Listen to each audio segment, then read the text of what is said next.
NBA play-in tournament, Warriors and Kings in the 9-10 seed. The loser goes home. Remember, they played 7 in the playoffs last year, and Golden State was a winner in that series. We pick it up first quarter. Warriors down by 9. Andrew Wiggins to Steph Curry, who knocks down the three. Curry just 3 for 7 from 3. They ran him off the line all night. Wouldn't let him get threes off. Under 4 minutes to go in the first quarter. Kings up 8. De'Aaron Fox with a steal and the big finish. 24 for Fox. Kings go up 10. Less than 30 seconds to go in the first quarter. Kings up 6. Keegan Murray misses the 3. Alex Len tips up. It's no good. Davion Mitchell gets it back to Murray, who knocks it out. Murray 14 in the first quarter. No Malik Monk, no Kevin Huerter for Sacramento. They led by 9 after 1. Later first half, Domantas Sabonis gets it to fall. Kings go up 16. They've got 8 losses this season, leading by 15. Tied for the most in the NBA. Warriors 1-18 in the season when they trail by 15. Jonathan Kuminga. Warriors down 8 at that point. Final minute of the half, still an 8-point margin. Curry to Wiggins, who finds Kuminga cutting. They shot blocked, but he puts him back in for the layup. Warriors trail 54-50 at the break. You know about the Warriors and their third quarter runs? Well, that script got flipped on them. Curry hits the 3. He had 22 to lead Golden State. Warriors down 1, but then the Kings answered in a big way. Keon Ellis, he was 3 for 4 from 3 at 15 points. Kings up 4. And they kept extending the lead. Ellis to Murray, who was 8 of 13 from 3. Kings up 7. Later third, they're up 9. Ellis. Sacramento 18 of 39 from 3. The Kings go up 12. Final minute of the third. They're up 13 here. Alex Len to Murray for 3 more. 32 for Keegan Murray. Kings went 7 of 9 from 3 in the third quarter, their second best percentage in a quarter this season. That's 78%. All of a sudden, they're at 15 going into the fourth.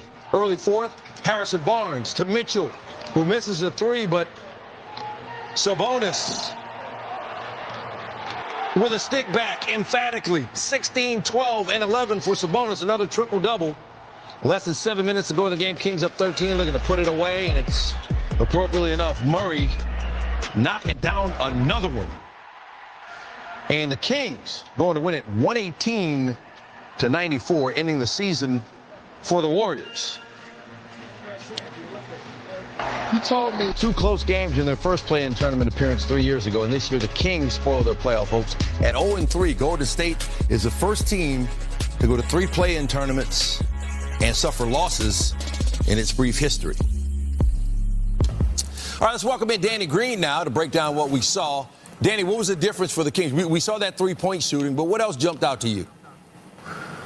I mean, Keegan Murray and Keon Ellis, those 2 guys just came up really huge for them tonight. They shot the ball well. They shot extremely high, not just them, but their whole group. You know, we knew without Malik Monk that they would need scoring. Without Kevin Huerter, they would need shooting. And those guys answered the call tonight time and time again. Harrison Barnes was aggressive late in the game, getting Klay in foul trouble. So they stepped up to the plate, and they did what they're supposed to. But Golden State really just didn't play well offensively. They didn't shoot the ball well, and it started with Klay. Steph got off some shots, but a lot of those guys on that team didn't get a good rhythm, didn't get good looks. Wiggs played decent. You know, this is. I hate to see it for Klay. I hate this. Might be the last game for him, but this might be the end of an era for that big 3, and we don't know what's going to happen with CP. 0 for 6 for Klay Thompson from 3, 0 for 10 overall, did not score in the game. What does your gut tell you about what the Warriors do with a person who was really a big part of their championship run here over the last decade? I said I hate to see this be his last game for them. I think that they would try to bring him back. I know Chris Paul comes with the books for them. They might have some space to be able to extend him at a cheap price and keep him for the next couple of years and go out with their guys. But who knows? In this league, it's a business. Anything can happen. They can trade 2, they can trade 1, they can trade all 3 for all we know and try to start all over. But I would like to see him come back and try to bounce back from this loss and them try to rekindle something with that group. And so we don't know what happens with CP, but I think they could find some pieces in free agency to help keep this core together and make them still a contender. Meanwhile, the Lakers beat the Pelicans in New Orleans. Zion Williamson out at the end with that leg injury. We would have liked to see him on the court to see how that all plays out. But the Lakers get the win.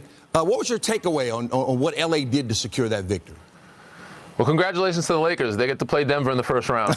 Not a great seeding, but that's the West this year. The West is tough, and it's a top tier, conference. So, but what I saw was New Orleans tried to push the pace. The Lakers kept up with them, but they shot the ball well from three. New Orleans turned the ball over way too many times. The turnovers really hurt them, and Lakers got in pass lanes. And every time that they turned the ball over, Lakers made them pay. They knocked down a three. They shot extremely well. D'Lo, Gabe Vincent, Taurean Prince, all those guys came up big. Rui, they shot and knocked down big shots for them time and time again when they went on runs and when they turned the ball over, and even when they came back, they stopped the bleeding. So they made big shots from their others.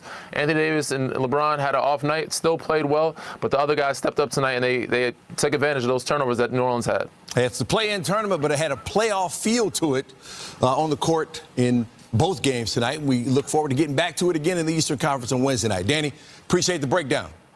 Thank you. Ham knows the entire Lakers roster because he named them all off. Here in the green room to discuss basketball, three-time NBA champion Danny Green. Lakers, Pelicans. The Lakers have played their way in. We heard Coach say that LeBron and Anthony Davis not their best, had some point-blank things, and they missed. And yet, in the last 3 minutes, those were the guys everything sort of kind of went through. They were the guys that were the difference makers. Always. What was it about them in the last 3 minutes that they were effective? Well, they made the right reads. Bron didn't make a lot of shots, but he did, when they did double, he made the right reads, found the right teammate, and those other guys came up big. Like Coach Ham said, they came up big time and time again, not only offensively, but defensively. D'Lo made some big plays, steals, but time and time again, they're finding Gabe, Vincent, early on in the first half hitting threes, Rui hitting threes, Austin Reed hitting some shots, making some big steals and plays. D'Angelo Russell, you see him in the corner right here hitting a big three. But every time New Orleans went on a run, these guys time and time again stepped up and made big shots, and this is what kept the Lakers out of danger zone and losing in New Orleans. Yeah, and arguably in those last 3 minutes, only one empty possession. So they either got a bucket, got a rebound, got back to the line, and managed to do that. Zion Williamson was brilliant. Where the other guys may have been missing shot for 40, he had 40 points, 11 rebounds. Yeah. He was great. Unbelievable. But now he leaves with an injury. Before we get to the performance, I want to know how the injury affected the back end of this thing. Well, he was out for the last 3 minutes. You had B.I. on the bench. C.J. McCollum was still coming off the bench. He was cold. And really the game changer was not only Zion, but Jose Alvarado. He was playing unbelievable, dictating the tempo and the pace of the game. But Zion was a real main scorer. He was the lead scorer. So those two guys were leading the pace, leading the way offensively and also defensively. Jose was doubling teaming Bron and getting active and getting some steals. So when he went to the bench, this changed the whole momentum of the game and had to sub in CJ, and then Brandon Ingram was cold, couldn't put him in at that moment. So they kind of lost a lot of momentum with him going out. We talk about the loss of momentum. Willie Green, coach of the Pelicans, he probably has more to say on that. Here he is now on SportsCenter. Right now, we know his left leg soreness, and he's going to get some imaging on it tomorrow, and we'll figure out more. That's the report that I got back. I haven't talked to him or anything like that, but we'll see how we feel. We'll see what happens tomorrow when we get the results back. Do you know if it was a knee, a foot? I couldn't tell. I don't know if it was a knee, foot. So once tomorrow, I'm sure I'll have more of an update of what's going on with him. There's a ton of swings in that game. I mean, what are just your emotions coming down from it? Obviously, tough loss for us. The guys battled. I'm extremely proud of that group, how they fought. They hung in there, and we got back in the game by just simply upping our physicality, keeping them out of our paint, and being scrappy. We fell short in the end, and that's the disappointing part. But we got to feel this one tonight and regroup and get ready for another one. I mean, just a monster Zion game. How tough was it not to have him those last 3 minutes after what he did? It was tough. It was tough to see him go down.